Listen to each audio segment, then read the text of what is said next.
अस्सलाम वालेकुम दोस्तों, कैसे हैं आप सब? अल्लाह से दुआ है आप सब खैरियत से हों और आपकी ज़िंदगी खुशियों से भरपूर हो। आप सबसे गुज़ारिश है कि अगर आप मेरे इस चैनल पर नए हैं तो लाज़मी इसको सब्सक्राइब कर लें। अगर आपको वीडियो अच्छी लगे तो लाइक के बटन को भी ज़रूर प्रेस कर दें। आई होप आप सब मुझे ज़रूर सपोर्ट करेंगे। तो मज़ीद खौफनाक स्टोरीज़ के लिए जुड़े रहिए नसीर हॉरर वॉइस के साथ और हमारी हॉरर फैमिली का हिस्सा बने रहिए। बहुत शुक्रिया दोस्तों। बढ़ते हैं आज की स्टोरी की जानिब। दोस्तों, ये स्टोरी रिजवान की है जिनका ताल्लुक लाहौर से है। चलिए सुनते हैं रिजवान की स्टोरी उन्हीं की ज़ुबानी। अस्सलाम वालेकुम नसीब भाई, मेरा नाम रिजवान है और मैं लाहौर का रिहायशी हूँ और एक प्राइवेट कंपनी में शाम की शिफ्ट करता हूँ। अक्सर ऐसा होता है कि रात गए शिफ्ट से फारिग होकर मोटरसाइकिल पर घर लौटता हूँ। आम दिनों में तो सब कुछ मामूल के मुताबिक था, लेकिन उस एक रात मेरी ज़िंदगी हमेशा के लिए बदल गई। मैं आज भी उस रात को याद करता हूँ तो मेरा वजूद कांप उठता है, दिल की धड़कन बेकाबू हो जाती है और यूं लगता है जैसे अंधेरी सड़क पर वही सवार अभी भी मेरा पीछा कर रहा है। आप सोचेंगे कि शायद ये महज मेरा वहम था, लेकिन नहीं, वो सब कुछ एक तल्ख हकीकत थी। एक ऐसी हकीकत जिसे मैं चाहकर भी कभी नहीं भुला सकता। वो सर्दियों की एक रात थी। धुंध ने हर तरफ अपनी चादर तान रखी थी। मैं कंपनी से तकरीबन 11:30 बजे निकला और मोटरसाइकिल स्टार्ट की। मेरे जहन में सिर्फ घर पहुंचने की जल्दी थी। रास्ता आमतौर पर रोशन होता है, लेकिन उस रात कई स्ट्रीट लाइट्स बंद थी।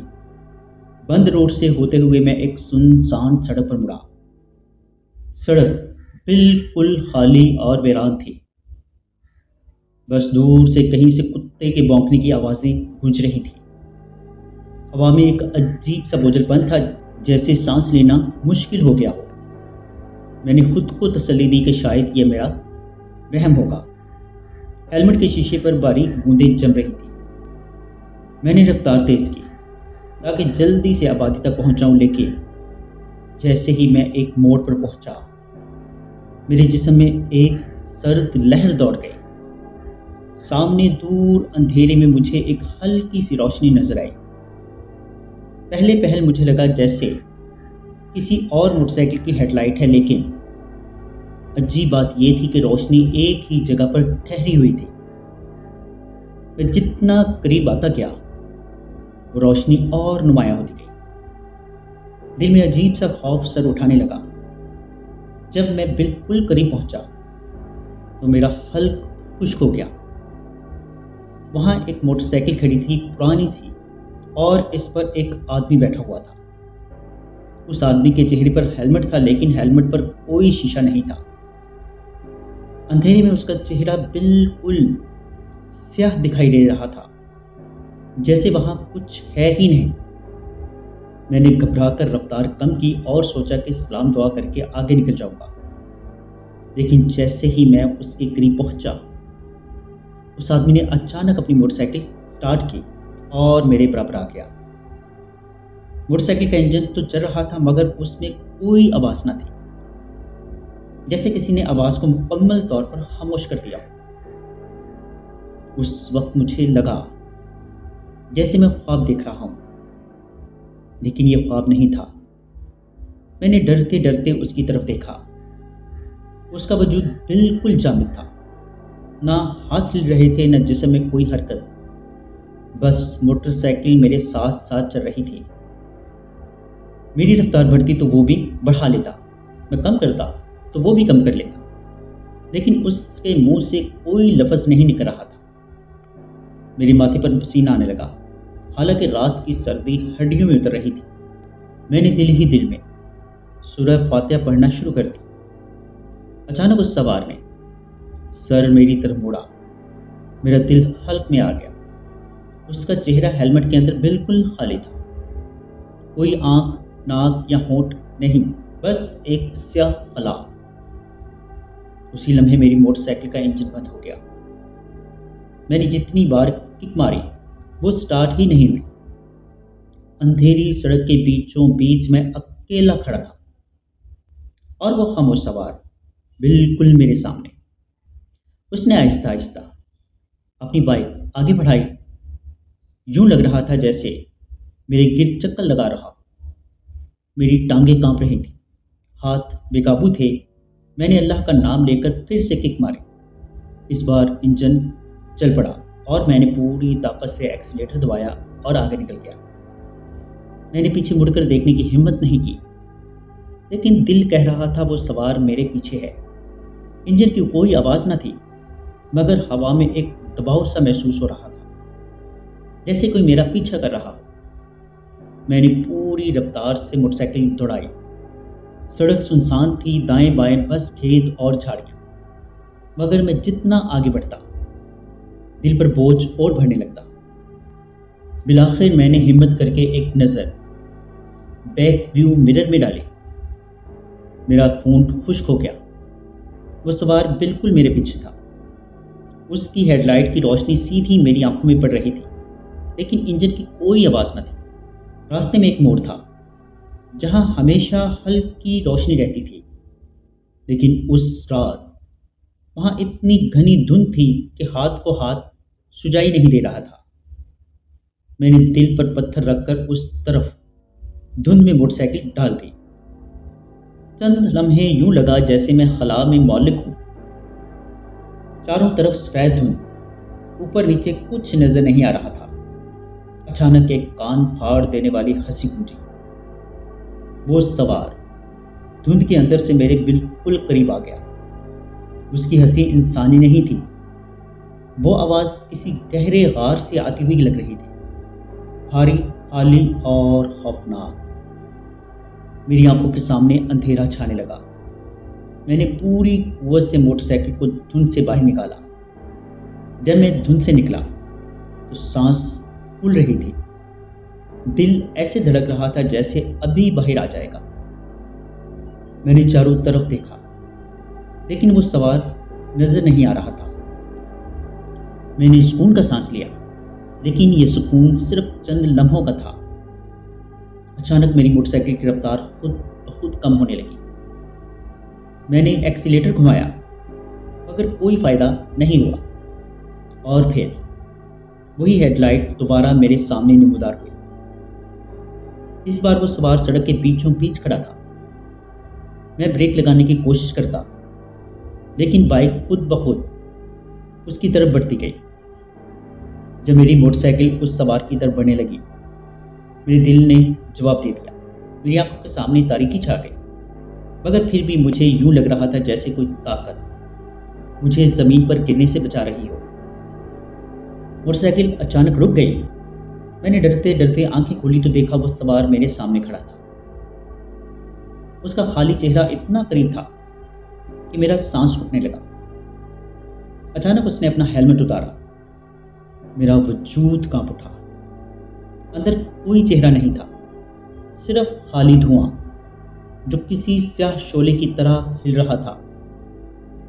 वो धुआं जैसे ही बाहर निकला, एक आवाज गूंजी। ये आवाज किसी इंसान की नहीं, बल्कि यूं लग रहा था जैसे बहुत सी लाशें बैक वक्त राह रही हों। मेरे कदम जमीन पर गड़ गए। जुबान बंद हो गई, आवाज नहीं निकल रही थी। बस दिल ही दिल में अल्लाह का नाम ले रहा था। मैंने पूरी हिम्मत करके एक बार फिर मोटरसाइकिल स्टार्ट की और पूरी ताकत से दौड़ा दी। लेकिन अजीब बात यह हुई कि जितना आगे बढ़ता, वही मुकाम दोबारा सामने आ जाता। गोया मैं एक दायरे में फंस गया था। हर मोड़, हर दरख्त, हर खंभा बार बार एक ही जगह आ रहा था और वो सवार फिर मेरे सामने खड़ा हो जाता। मुझे यूं लगा जैसे वक्त थम गया। रात के 11:30 बजे का वक्त था। बस उसी घड़ी में कैद हो गया था। अचानक सड़क के दोनों तरफ रोशनी फैल गई। मैंने देखा कि कई और सवार वहां आ गए। सबके हेलमेट खाली थे, सबकी मोटरसाइकिलें शोर के बगैर चल रही थी। वो सब मेरे गिर्द दायरा बनाकर घूमने लगे। उनकी आंखें नहीं थी, लेकिन मुझे महसूस हो रहा था कि वो सब मुझे घूर रहे थे। मेरे कानों में एक ही आवाज गूंज रही थी, अब तू हमारा है, अब तू हमारा है। डरते डरते मैंने उनमें से एक सवार से पूछा, कौन हो तुम? उसने गूंजदार लहजे में जवाब दिया, हम वो हैं जो इस सड़क पर हादसे में मारे गए। हमारी लाशें तो दफना दी गई, मगर रूहें इस अंधेरे में कैद हो गई। मेरी रीढ़ की हड्डी सुन्न हो गई। मैंने मोटरसाइकिल छोड़ दी और पैदल भागने लगा, लेकिन जितना भागता वही मुकाम दोबारा मेरे सामने आ जाता। मेरी टांगें कांप रही थी, सांस बेकाबू था, पसीना मेरे जिस्म को भिगा रहा था। मैंने अल्लाह से फरियाद की, या अल्लाह मुझे बचा ले, मैं गुनाहगार जरूर हूं मगर तेरा बंदा हूं। अचानक एक लम्हे के लिए सब कुछ खामोश हो गया। वो काफिला गायब हो गया। अंधेरी सड़क फिर सुनसान लगने लगी। मैंने सुकून का सांस लिया और आहिस्ता आहिस्ता आगे बढ़ने लगा, लेकिन दिल के अंदर एक अजीब सा एहसास था, जैसे कोई मेरे साथ साथ चल रहा था। मैंने पीछे मुड़कर देखा, वहां कुछ नहीं था, लेकिन जैसे ही सर आगे किया, वही सवार मेरे सामने खड़ा था। इस बार उसने मेरा कंधा पकड़ लिया। उसका हाथ सर था। यूं लग रहा था जैसे बर्फ की बजाय किसी मुर्दा लाश का गोश्त छू रहा हो। उसने कहा, अब तू बच नहीं सकता।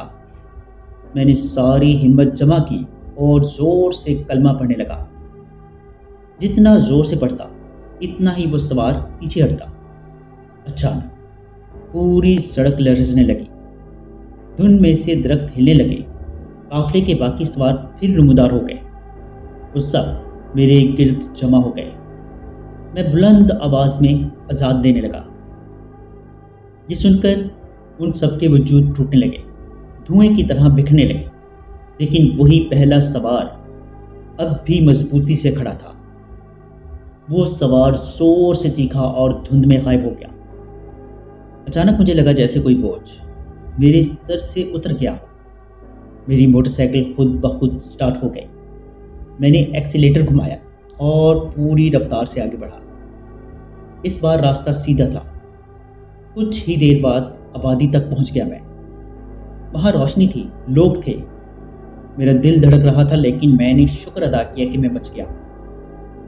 जब मैं घर पहुंचा तो दरवाजे पर दस्तक दी। अंदर से मेरे वालिद ने दरवाजा खोला और हैरान होकर पूछा, रिजवान, तू कहाँ रह गया था? तुम कल रात से गायब हो। मैं चौंक गया। कल रात से? मेरे वालिद बोले, आज दूसरी रात है। तू पिछली रात घर नहीं आया था। हमने पुलिस को इत्तला देने का सोचा था। मेरे कदम लरज गए। यानी मैं उस अंधेरी सड़क पर पूरा एक दिन और एक रात कैद रहा। लेकिन मुझे लगा ये सब कुछ सिर्फ चंद घंटों में हुआ हो।